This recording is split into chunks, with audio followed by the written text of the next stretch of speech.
Welcome to McPlum, simple solutions served daily. You start by saving a backup and selecting the exact column or range to change.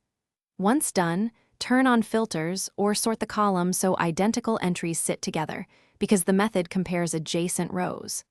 Next, insert a helper column right beside your data.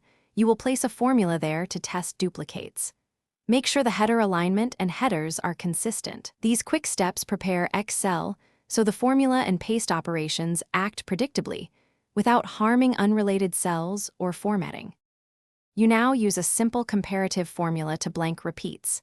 In the helper column, enter equals IF, A2 equals A1, A2 for row 2 because it checks the cell above. Once entered, fill or double-click to copy it down.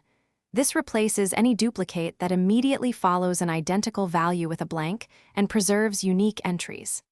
After filling, copy the helper column and paste special right arrow values over itself so formulas become static results. This prevents accidental changes when you remove or re-sort the sheet later.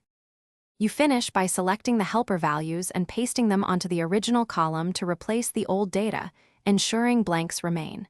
Then delete the helper column and restore any previous sort order.